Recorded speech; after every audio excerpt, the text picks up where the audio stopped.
before we get into all of the, I call it prepsteading, homesteading, the different levels of all of this stuff, or just basic prepping. I want to, let me see if I can find it here.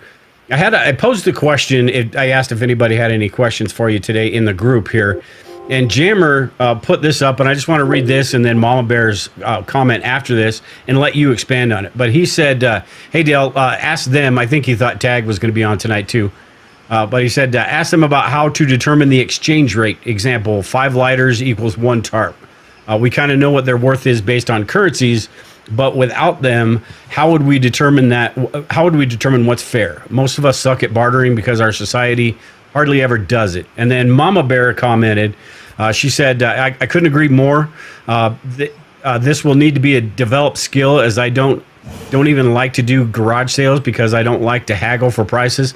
I prefer them to tell me what they want for it, and I'll choose whether I want to buy it or not. So he brings up a good point there, because we don't think about these things anymore. But how do we figure out? And this reminded me of a video when I was watching one of your videos from a few days ago. You guys were talking about bartering a lamb for a bunch of chickens.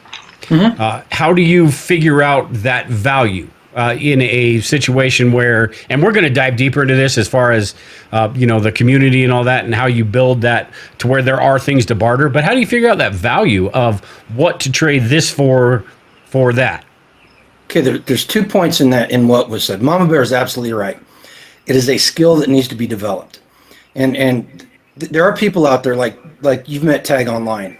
Tag is a natural at bartering. Yoda, my wife, is a natural at bartering. The haggler? Yeah, I suck. Yeah, me too. So it's a skill you have to develop. That's why we have Barter Town every Saturday night at the festival. That's why we do it. The second thing is, as long as both people are walking away satisfied, that's what the price is. That's what it's worth. So yeah, the key is having a good feeling like you weren't gypped or you didn't take advantage of somebody.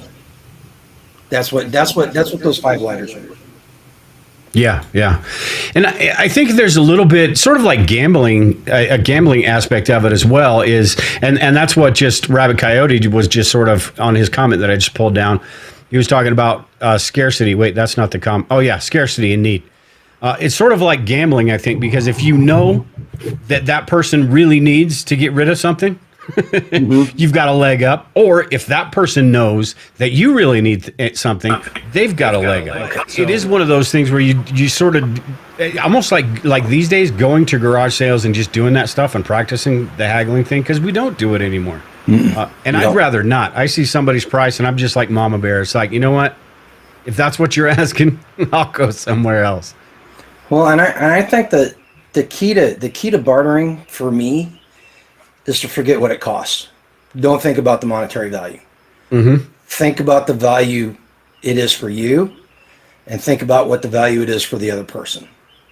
Because I've done some trades since we started practicing this, where at the beginning I felt like I was taking advantage of somebody, but they walked away extremely happy, and I was happy, and I had to learn. It's not the monetary value that's important. It's the esoteric value of it.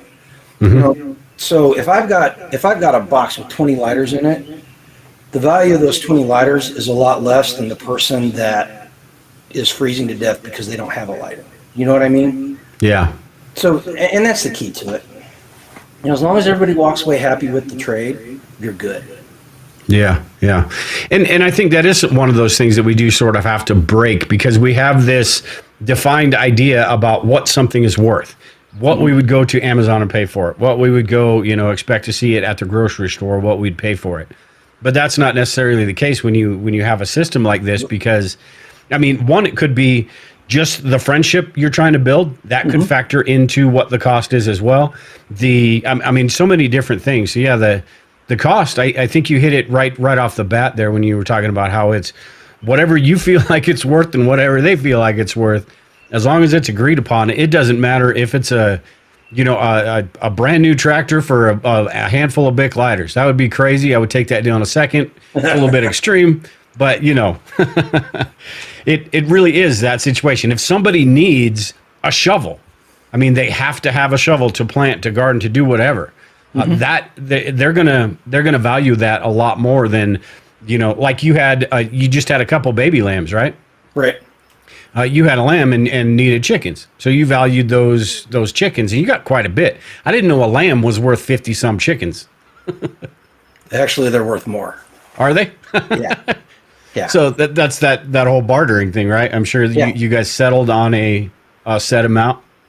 Yeah, it was, it was with friends, so there was no need to make a lot of, make bank on it, if you will. I don't know if you want to say it that way, but it was with friends, and we both needed something, and we traded it, and it was all good,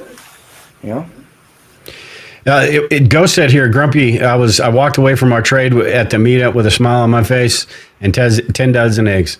Yeah. Yeah.